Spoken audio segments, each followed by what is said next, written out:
The first time I watched American Psycho, I absolutely did not get it. I had rented the DVD from Netflix on a whim because, yes, at one point in time, renting DVDs from Netflix was actually a thing people did. And to be honest, I wasn't really sure what I was in for. I knew it was considered by many to be a cult classic, it had a great Christian Bale performance in it, and was based on a book of the same name. Other than that, I don't recall having many expectations. So I just popped the disc into my DVD player and was excited to see what made this movie so special to so many people. I didn't get it. I mean, I watched the film and I was pretty sure I was following everything that was going on. Okay, so it has an ambiguous ending. Is Patrick Bateman actually a serial killer, or is it all just in his head? Yeah, okay, I guess there are some interesting reads you can get off of that, but I still don't understand what makes this film such a cult classic. I still don't get it.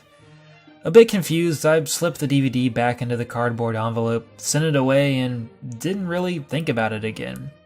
Then, probably less than a year later, I'm in a Walmart with a new roommate of mine, and we see American Psycho in a bin full of Blu-rays that were on sale for $4. Suddenly, out of nowhere, I got this strange urge, and I bought a copy. That night, my roommate and I, we went home, fixed ourselves a drink, and boy oh boy, this time, I got it.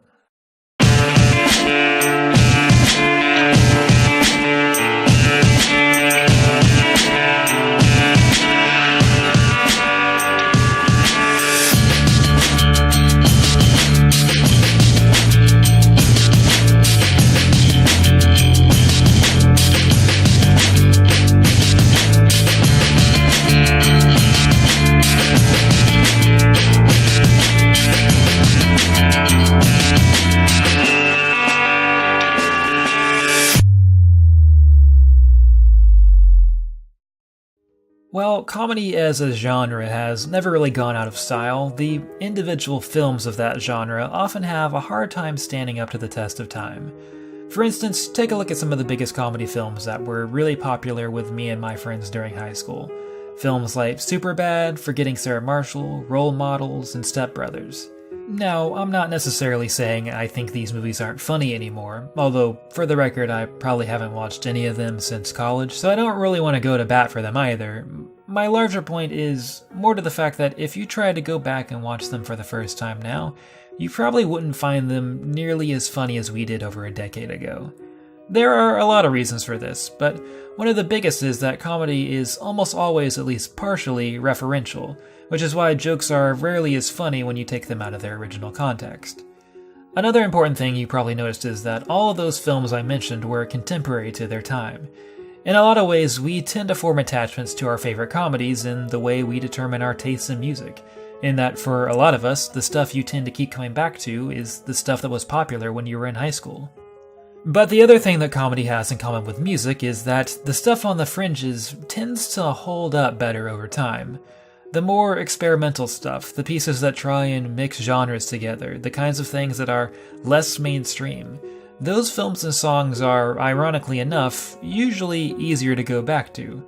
Which is good news for American Psycho, because at the time of its release, that movie was anything but a mainstream comedy. And before we go any further, I guess I should make sure we're both on the same page here, because while it certainly isn't a traditional comedy, American Psycho is still absolutely supposed to be funny. This is a thing I never figured out the first time I watched the movie. This is the thing that I didn't get. But looking back on the film now, it's hard to see how I didn't notice that. While it does take some time for the movie to build up to it, American Psycho is working with some pretty extreme levels of absurdity. There are multiple gags that have very precise comic timing, and the one thing the film is doing from pretty much the get-go is undercutting the typical depiction of a killer in a horror movie, primarily because of just how goofy Christian Bale is willing to play Patrick Bateman. For whatever reason, the first time I sat down to watch American Psycho, I got locked into this idea that it was a standard serial killer movie, and I was never able to shake my mindset out of that.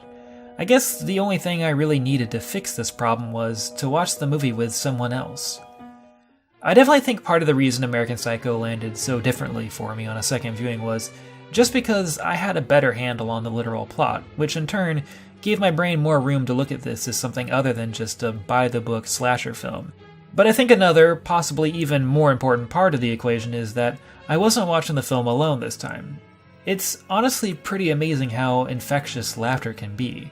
We laughed through pretty much the entirety of this movie. It was like a continuous feedback loop, a self-perpetuating comedy machine. I remember my face literally hurting by the end of it. But this is also why, when I sat down to watch the film again recently, once more viewing it by myself, I wasn't exactly expecting the same hysterical response. What I felt after watching American Psycho many years later was more or less what I thought it would be.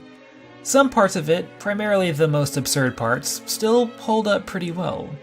Even in 2019, this little 5-minute rampage Patrick goes on at the end of the film is still pretty funny, because the movie is basically just slapstick at this point. What I didn't find so humorous this time around, though, was the hour and change it took for us to get there. I suppose this is the part of the video where I'm going to be a bit of a wet blanket, because it's not like the film isn't well made up until this point, or without intriguing elements to take a closer look at. It's just that, these days, I'm not really in the mood to laugh at the wacky antics of a guy who is a Wall Street elite by day and a serial killer by night. It's real easy to be an ignorant 20-year-old, sitting on a couch in your college apartment, surrounded by your friends, laughing the night away at a movie like American Psycho. But it's another thing to be 28 and to have spent over 3 years living in one of the most expensive cities in the world, that nonetheless continues to be unable to fix its rampant housing crisis and ballooning homeless population. It's hard to find the humor in that kind of movie after living in a place filled with so many people who will literally say things like this. We have to end apartheid for one, and slow down the nuclear arms race, stop terrorism, and world hunger. We have to provide food and shelter for the homeless, and oppose racial discrimination and promote civil rights. Yet will metaphorically do things like this. It's hard to laugh when every day on your way to work you see the results of this kind of hypocrisy. And to be clear, I'm the lucky one here, merely the observer instead of the victim. While in the middle of it this time around, I couldn't help but think what this movie would look like if you set it in the present day. I think the obvious change you'd make would be that it no longer takes place on Wall Street and is instead set in Silicon Valley. And outside of that, I don't know that there's much you'd really need to change. Patrick would be a higher up at some venture capital funded tech company, and we probably need to change his name now. How about something like, I don't know, Jack Dorsey? Actually, wait, that's probably a little too on the nose. Let's go with Dak Jorsey instead. As opposed to Patrick's early morning workout and rigorous skincare routine, Dak would probably start out his day with a transcendental meditation session and a sensible breakfast he bought from the boutique organic grocery store down the street. He'd wear a button-down flannel shirt in the place of a well-tailored suit. Instead of traveling by limo, he'd prefer to get around town by using a rideshare app he just recently bought stock in. The thing is, sure, a lot of the finer details might need to be updated, but when you really get down to it, Dak and Patrick are basically the same person.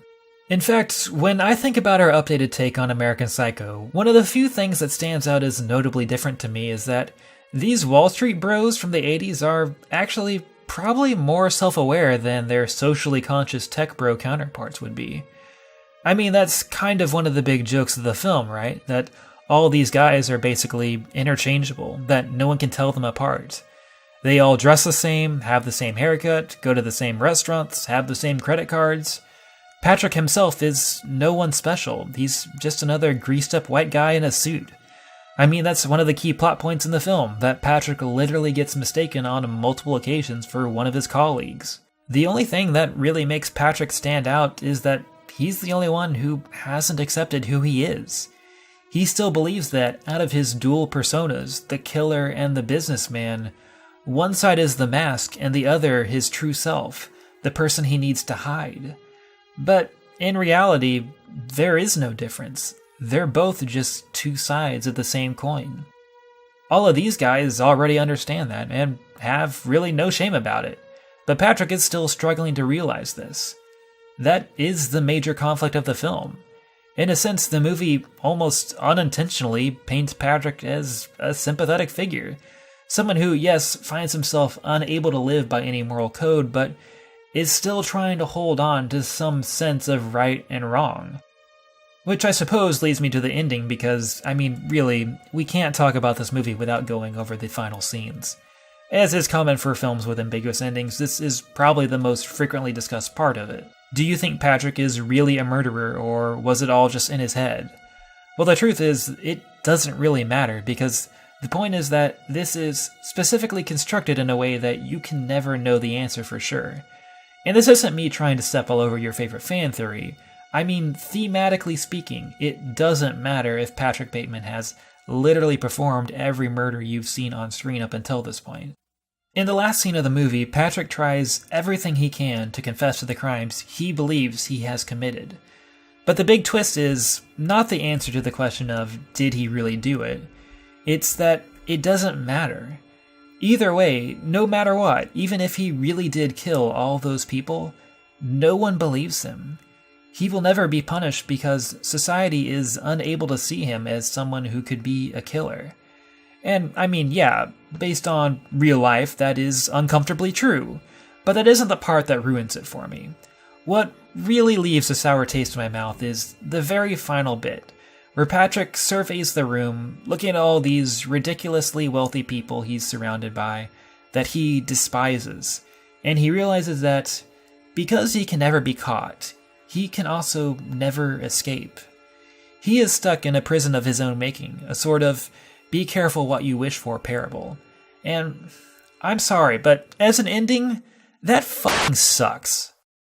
This is where I feel like it's important to point out the perspective this story is told from. And I'm not just talking about Patrick here. This film is written from the point of view of someone whose idea of hell on earth is being stuck in a room full of uptight, rich white people. And look, I'm not saying these are the kinds of people I want to hang out with on a Friday night either, but if you're asking me to get on board with the idea that continuing to be a ridiculously wealthy businessman who lives in the nicest penthouse apartments, does nothing all day at work, and just generally benefits from all the advantages of being someone of his class and stature, is now ironically trapped in his lavish lifestyle surrounded by a few assholes, if you want me to buy that this is a satisfying comeuppance for this character, well then I'm sorry, but I'm gonna say it again, that fucking sucks.